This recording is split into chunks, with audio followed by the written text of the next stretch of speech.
Take a breath. Yeah, right there. Welcome to Take That Truth and Walk With It with Reverend Rich P., the podcast where real life meets real spirit. This isn't just talk. This is practical spirituality. This is faith in action.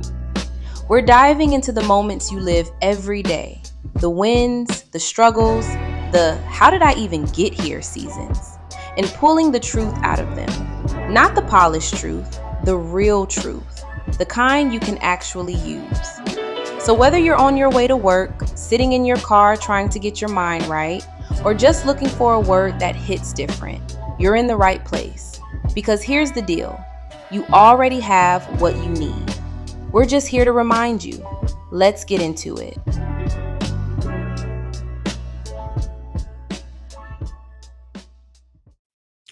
Welcome to Take That Truth and Walk With It with Rev Rich P. This is a weekly conversation about practical spirituality, real life, and figuring out how exactly to use the truth we believe. And, well, at least we say we believe. Some weeks we talk about healing. Sometimes we're talking about relationships, purpose, faith, and trying to figure out what in the world we're doing with our lives. And today, we're talking about getting started when you don't feel like getting started. I'm glad you're here, so let's get it started today. Well, I need to confess something. I can procrastinate with the best of them, seriously. I can know exactly what I need to do. I can know why I need to do it. I can even know that I'll feel better once I do it. And somehow I'll find myself doing something completely unrelated. I'll check Facebook, I'll look at emails, I'll decide that this is apparently the perfect time to reorganize something that hasn't bothered me for 6 months. You ever do that? Then comes the worst part. I start getting frustrated with myself. Come on, Rich, just do that. And sometimes that works. A lot of times it doesn't. And for years, I thought the problem was motivation. I needed more discipline. I needed more willpower. I needed to get myself together. I started looking at this differently. Something in me started to look at when sometimes when I can't get moving, I'm just overwhelmed. And that's a different problem and it requires a different response. Have you ever had so much to do that you end up doing almost nothing? This is an interesting experience. You have 15 things that need your attention. The brain looks at the list and apparently says, excellent, let's watch videos. I laugh about it, but I've lived this. Has been seasons when I've juggled ministry work, technology projects, websites, podcasts, radio, social media, family responsibilities, and whatever else I'd managed to say yes to. Then I'd look at everything I needed to accomplish and freeze. Where do I start? Which things matter the most? What happens if I choose the wrong thing? Meanwhile, the clock is moving. Now I'm overwhelmed and irritated because I've done nothing again. That's when the inner critic shows up. We've talked about that a few episodes ago. You're lazy. You never finish anything. Other people can handle this. I've learned to question that voice because calling myself lazy did not make me productive. It made me feel worse. I think we throw that word around a lot, lazy. Sometimes we use it on ourselves, sometimes we use it on other people, but rarely know that the whole story. Somebody may be exhausted, they may be grieving, they may be afraid, they may have so many decisions completing for their attention that their brain has basically hit the brakes. And yes, sometimes we are really avoiding something. And I've done that too. Let's be real. Sometimes I simply don't want to do what needs to be done, but I've learned that shame is a terrible long-term motivational strategy. I can beat myself up all afternoon. That doesn't create the kind of person I want to become. Curiosity works better for me. Instead of asking what's wrong with me, I start asking what makes this feel so difficult.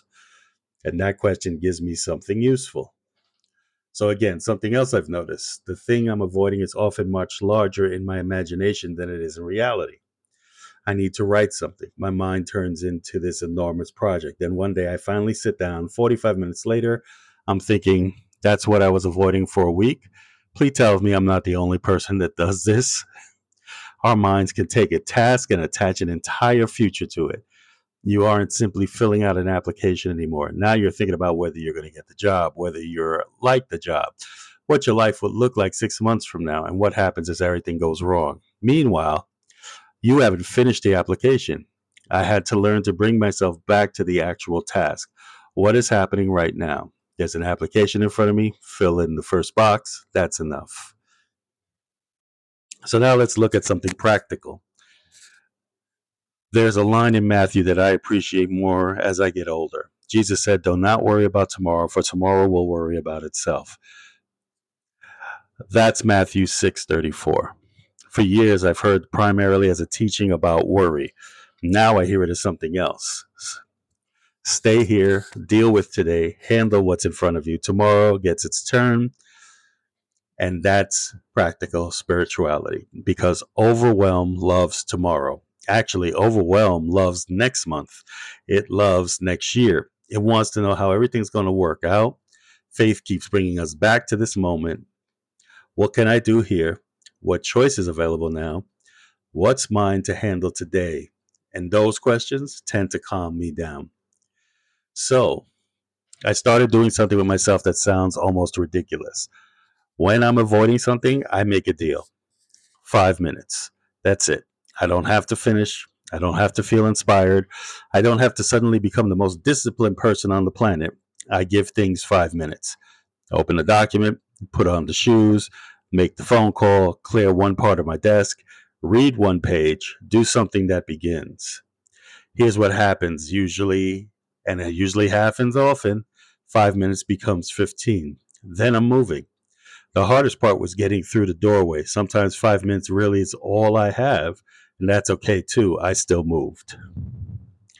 I think we underestimate movement because we love dramatic transformational stories. Somebody wakes up one morning, changes their entire life, and 6 months later, they're on television explaining their secret.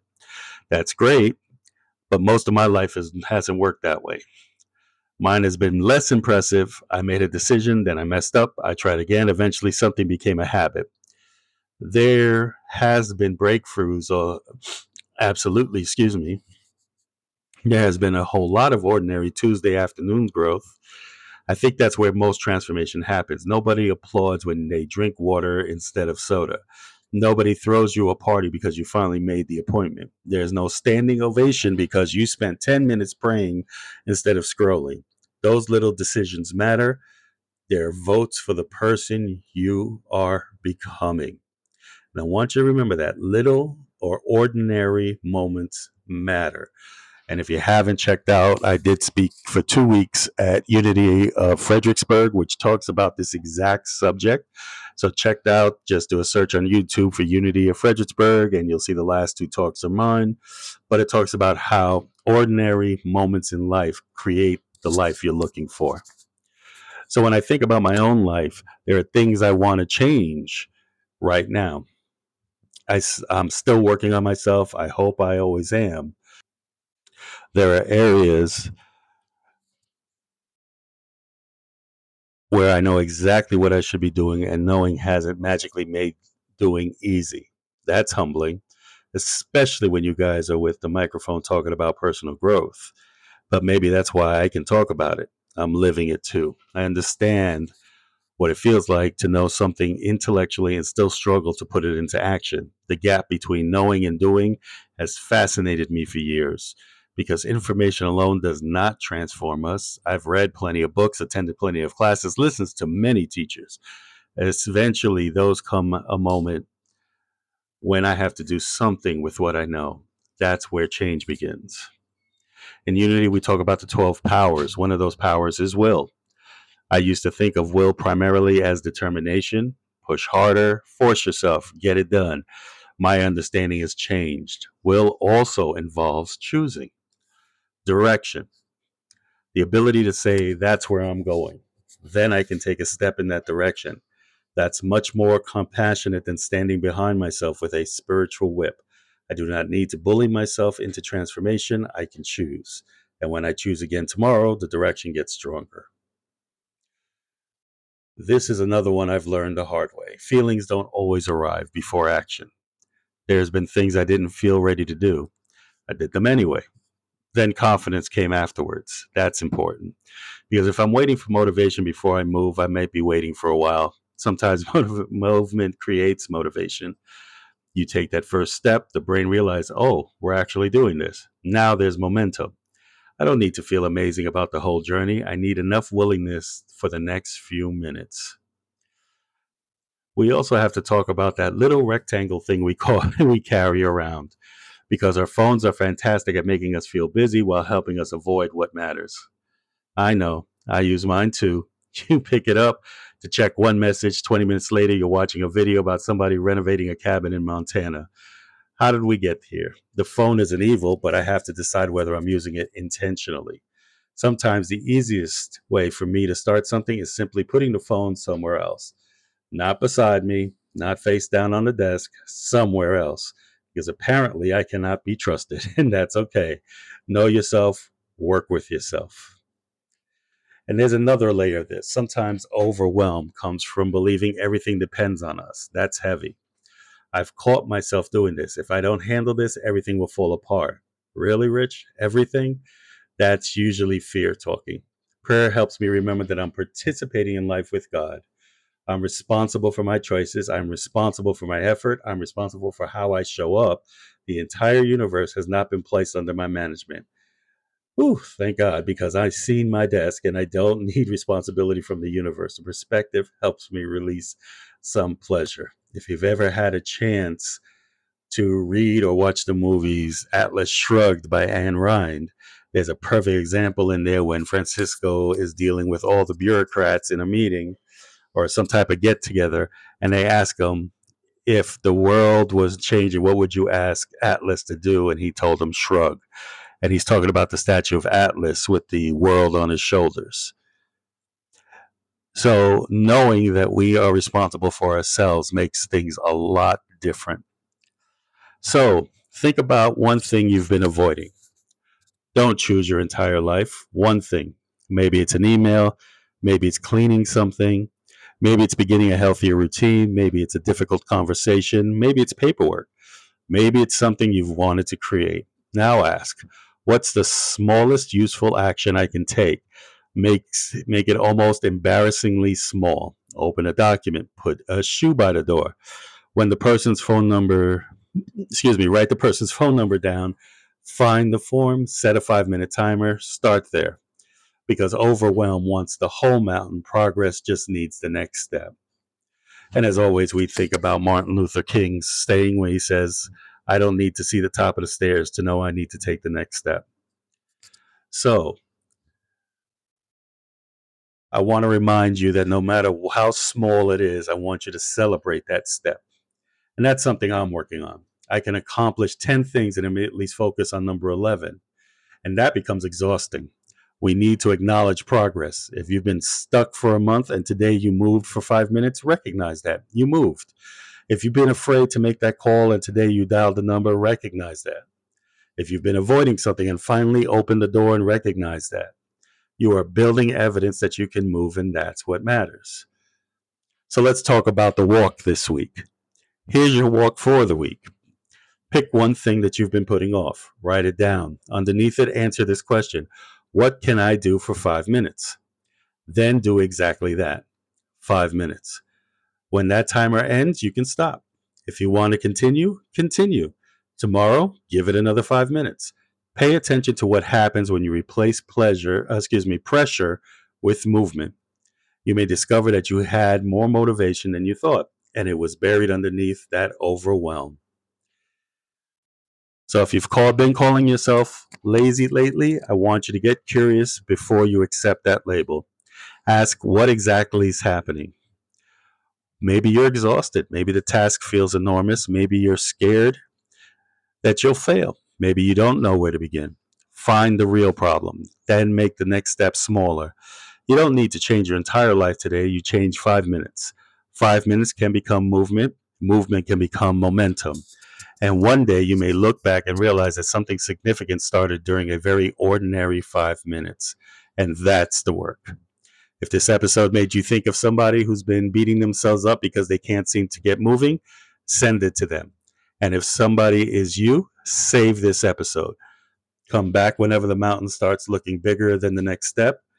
You can connect with me at revrichp.com. And as always, I'll meet you back here next Wednesday. And until then, take that truth and walk with it. I'm Rev Rich P, and I wish you peace and blessings. Take a breath. Let that settle in. Now, don't just hear it, walk it. Because truth isn't something you collect, it's something you live. And the moment you start applying it, everything begins to shift. If something spoke to you today, don't keep it to yourself. Share it, pass it on. Be the light in somebody else's moment. And if you're ready to go deeper, more tools, more truth, more ways to live this thing out in real time, head over to revrichp.com.